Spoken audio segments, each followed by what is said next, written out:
Welcome, everybody, to Let's Talk, the Todd Worsham Show. Sorry, I've been gone for a while. I just did a good journey across the United States, and I was hoping to be set up by then, but my housing situation out here in Maine wasn't all that great. I had to switch places and find another place, and yeah, it was kind of convoluted, but anyway, it all worked out. I got a little 3-bedroom house in Orono, Orono, Maine. It's just I think north of Bangor. Now I really got my directions down. I've been here for I guess I've been here for a week already. Yeah, I think I rolled into town last Wednesday or some Tuesday or Wednesday. I don't remember. But anyway, so I finally got a place to stay, and I unloaded all my equipment and everything, and realized that I had left all my cords to my studio in Arizona.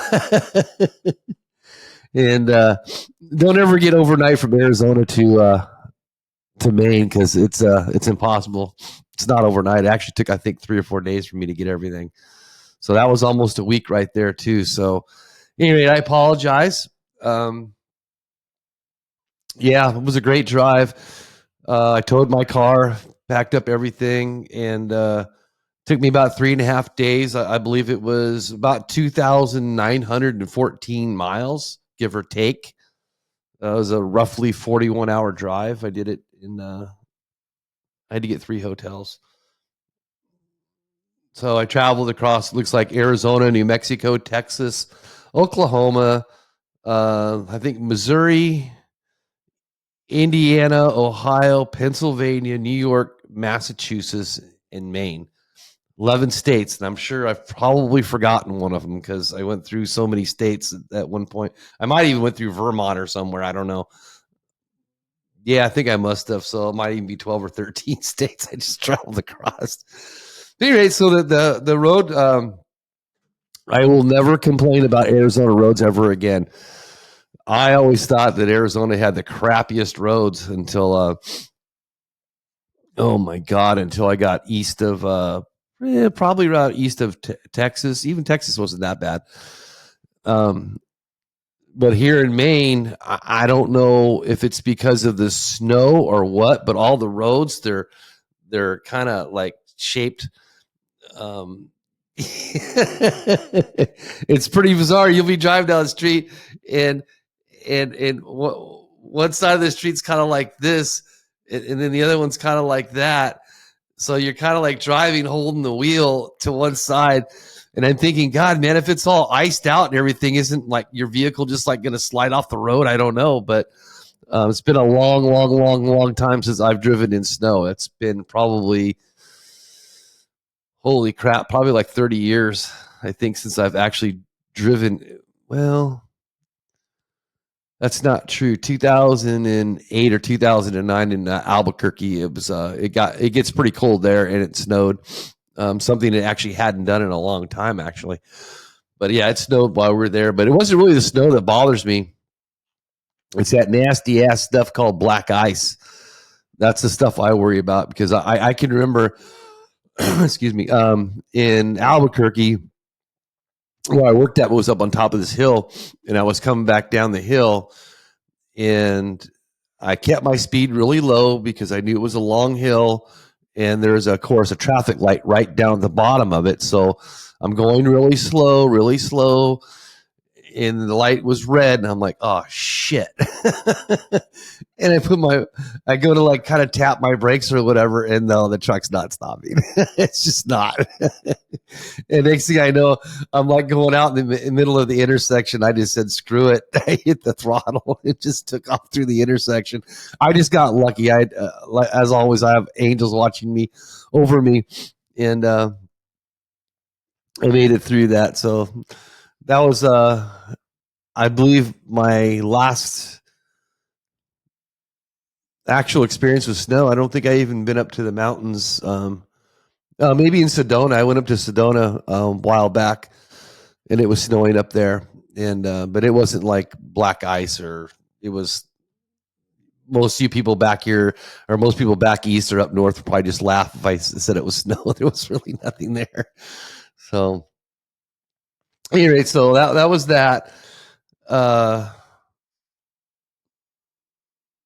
did learn that the free breakfasts that come in these hotels today are kind of garbage. They it's horrible. I always try to get hotels where there's free breakfast, so I can get up in the morning and get some protein and get some good stuff in me before I hit the road. So that way I don't have to stop and eat for an extended period of time. Because I'm one of those people, when I drive, I just like to drive. Just go do it. Just get there. And I guess hindsight, if I would have known that when I got here that my plane wasn't ready to get worked on and there was a bunch of other issues going on, and if I'd have known I would have had the whole week when I was in Missouri, I probably would have stopped into the caverns that I hadn't been to yet. So I might have to hit those on the way home, depending on where I end up from here. I'm on a 10-month contract out in Bangor, Maine at the airport. And from here, I'm not really sure where I'm going. Been offered some stuff in Florida, but not a real big Florida fan. But we'll see. Hopefully something can get me back here into get me back to Arizona and be with my family and friends and all that kind of stuff. So, but we'll see. You never know where God puts you. You got to go where He needs you. So that's where I'm at now.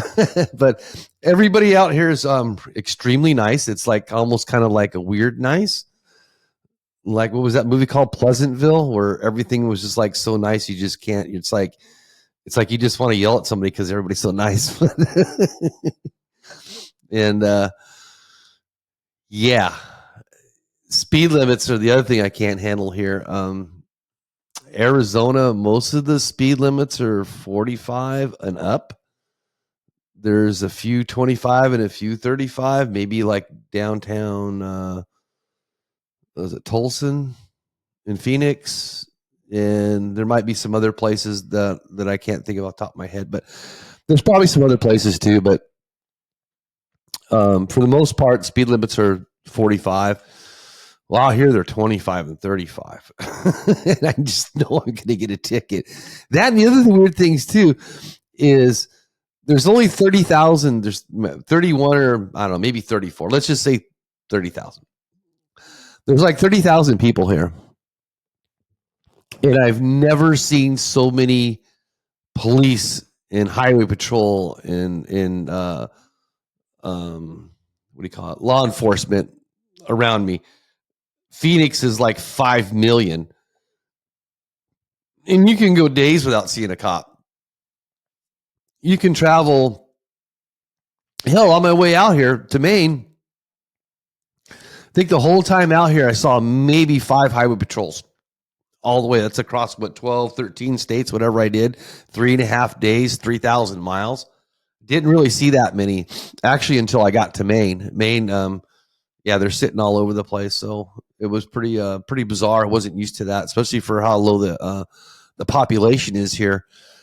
It's really not enough people to have that many law enforcement, but whatever. It's not for me to decide or to judge or whatever. I just thought it was just kind of a little bit overkill. And back to my conspiracies. Yeah, let's see if one of my favorite conspiracies, because I know it's not a conspiracy because the government has admitted to it on several occasions. So when I got into Bangor, let's see if you can see this picture. Yeah. See all those lines? Remember what I keep telling you, aircraft don't do contrails anymore. So I got one of I tried to get it up a little bit higher, but you can actually see the aircraft. Yeah, so you see that fat line right next to the aircraft line? See how it's all dissipated and exfoliating? That's not what contrails do. Contrails just evaporate. I can give you all kinds of so yeah, it was like it was basically like a checkered board here. Look at that. Planes don't even fly like that. And then just for shits and grins, I went on Flight Tracker and I checked all the flights that were going over. There's one more. That's sideways.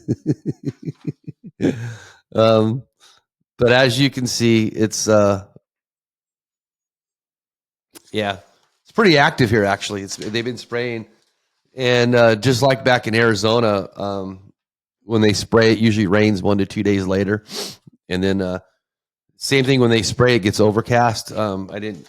Well, you can kind of see it in because it looks like this picture right here.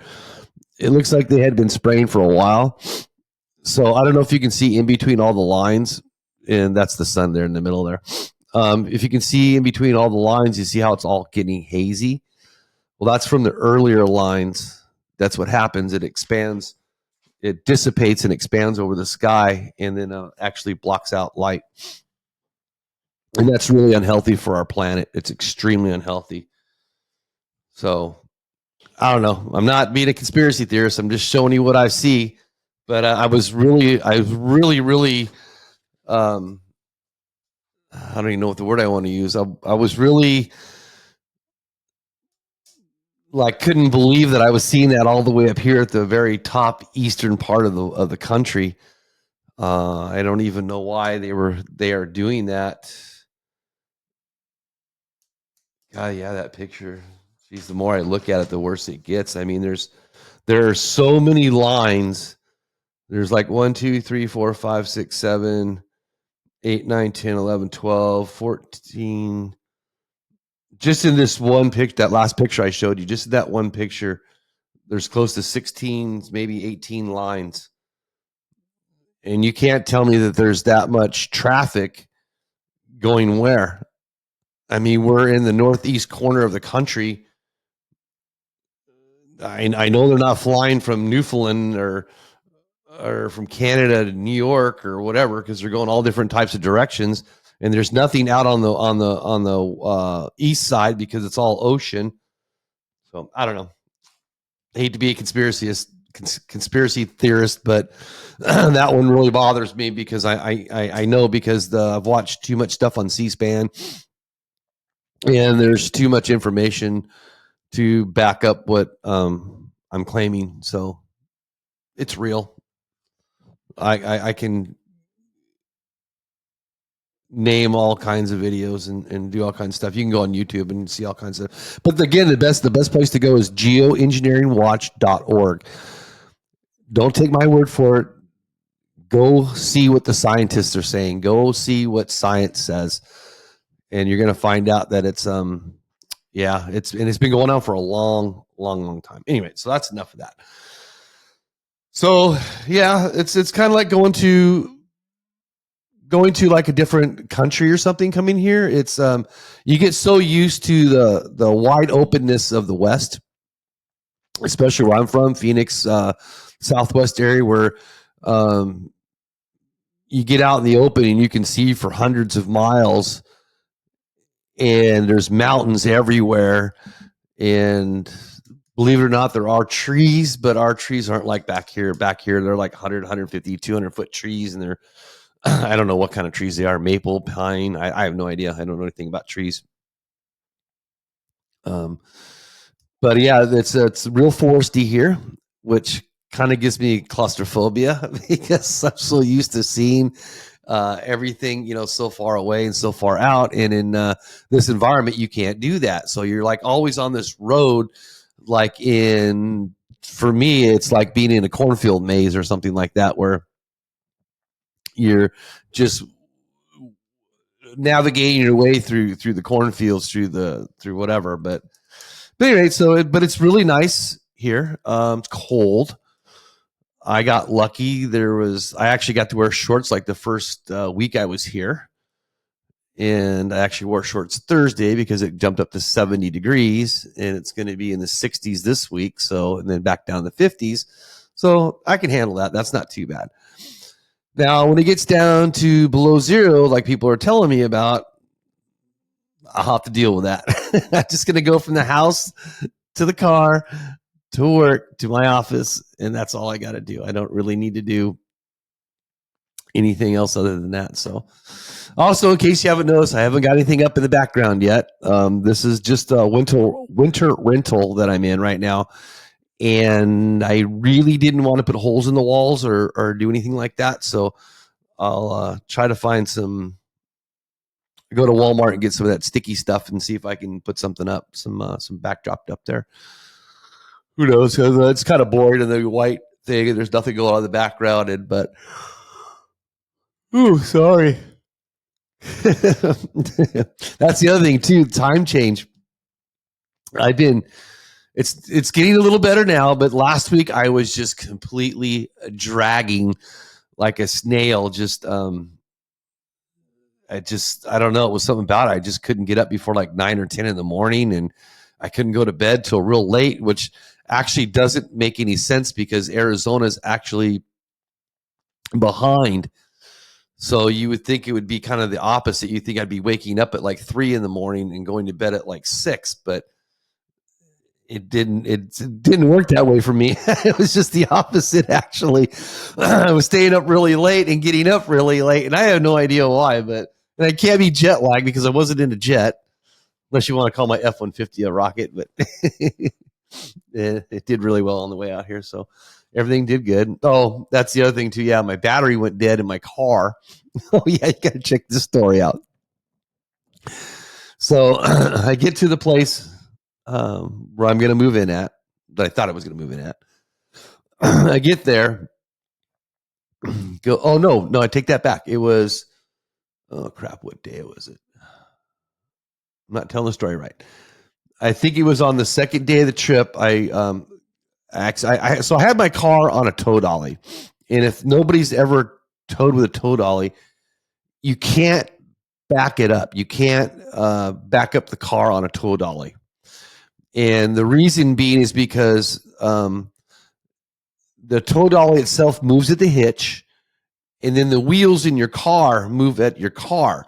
So right between the hitch and the tow dolly and the car, there's actually there's 3 movement points because the tow dolly itself is actually on a swivel a little bit.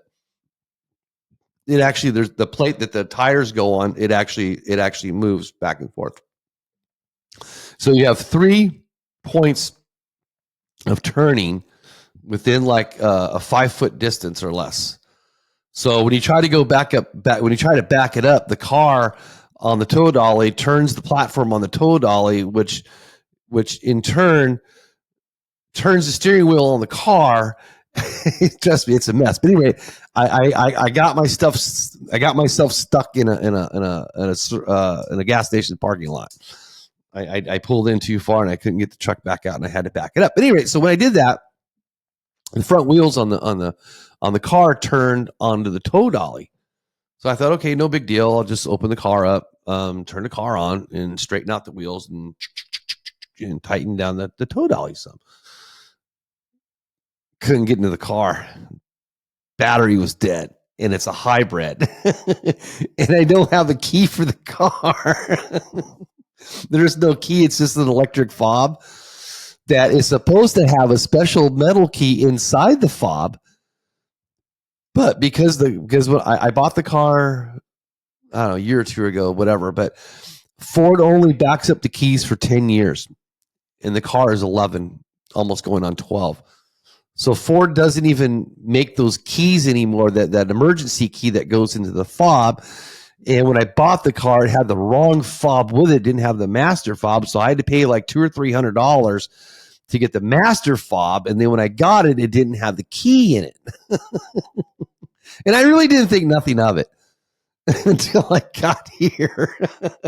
So anyway, I had to call Progressive Roadside Service, and it was pretty cool, actually. They stuck like this little black bag. They stuck it between the car door and the car, up by where by the back of the door window. So they stuck it up there. They aired it up. It popped open. They opened up a little bit. They had a hook that they stuck through the door, and then they unlatched the car and they opened it. So, which was great. But then they went to go take off, and I'm like, well, I can't unlock the car. The car's electrically locked. So with the battery dead, I can't click the fob, and it doesn't have a manual locking system in it. It's all electric. So I had to give me a jump start. So I did that, and it was cool. I unlocked the doors and got the wheel straightened out and everything.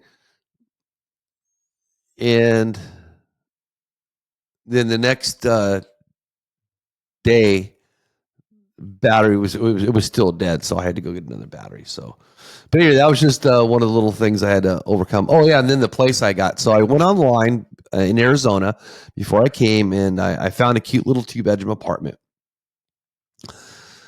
Didn't realize it was on the 3rd story of some house with some ungodly stairs. So I didn't like it. It just I didn't have the warm, fuzzy feeling about it. So I didn't take it. And the guy was kind of pissed because he held it for me for like 3 weeks, which I get it. Wouldn't say he's pissed. He just wasn't happy. And so he says, well, I got some other property. So I thought, okay, cool. So we drove down the street. I don't know, maybe a couple blocks over, and this big white house. And there was a 1-bedroom apartment up on top of the back of the house. And I thought, well, that's cool. Well, I opened the door to the mudroom, look up, and the stairs are literally, I'm not even, I don't know. Can you see that? Let's go that about like that.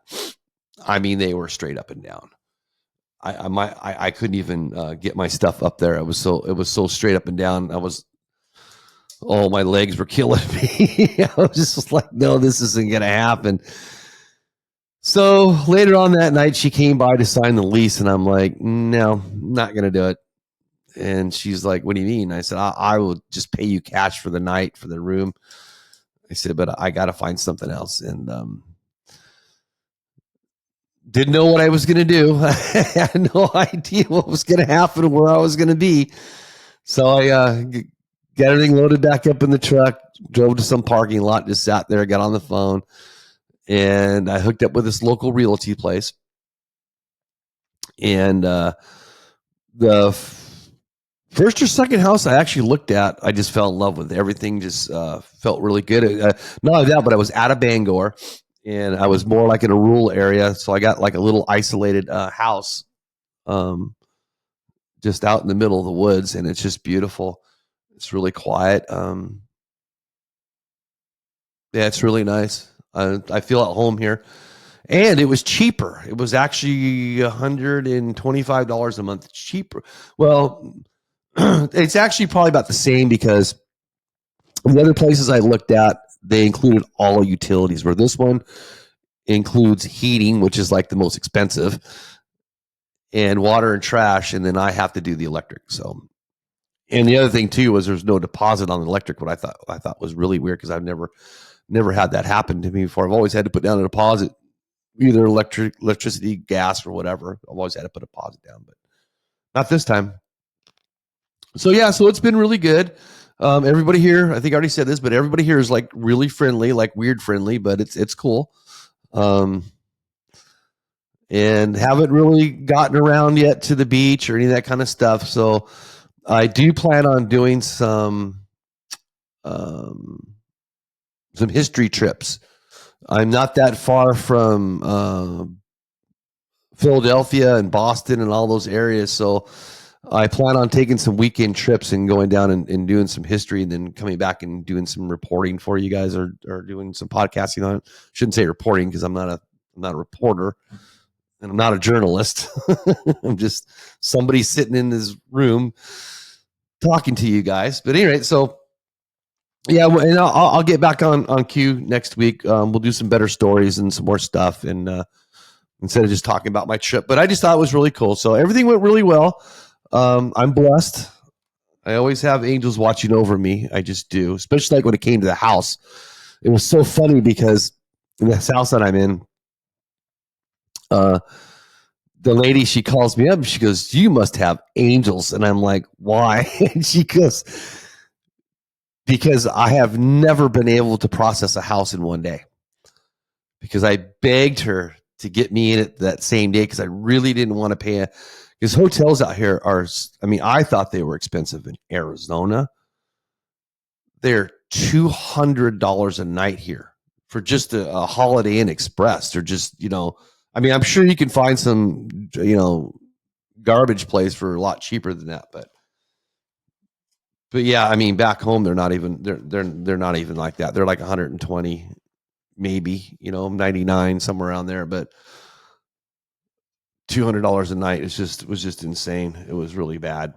So anyway, I didn't want to spend that, which I ended up doing anyways because I paid that other lady from the other place $200 to let me stay there for the night. But that was kind of different. I didn't want to do it again, and she told me, she goes, yeah, she goes, I never get a house processed in a day. And she goes, my desk is always filled with stacks of applications. And she goes, the minute yours came through, she goes, I didn't have anything else to process. Nothing. And she goes, it's really weird. It just never happens. And I'm just like, oh, thank God, angels. Thank you. So I was able to get the keys by 2:00 and get moved in and yep, here we go. So more stories from out here. So we'll find some good stuff to talk about, and I hope you enjoy the show. Stay tuned. I will try to get back on cue this Thursday and start going from there. So, and I apologize for the lull. I know the number one thing about podcasting is consistency. So, and I do apologize to everybody. Wasn't my intention. It's just the way the cookie crumbled. It's just the way it dropped, and that's all there is to it. So we'll have a better show this week. If not next week, I'll be totally settled in at work, and I'll be settled. Well, I'm already kind of settled in the house. The house is fine. I feel really comfortable here. The job, getting there. A lot of stuff to do there too. So, all right, everybody. Thank you. Thank you for watching my show, and we will get back to business later on this week. All right. Thank you, and have a great day.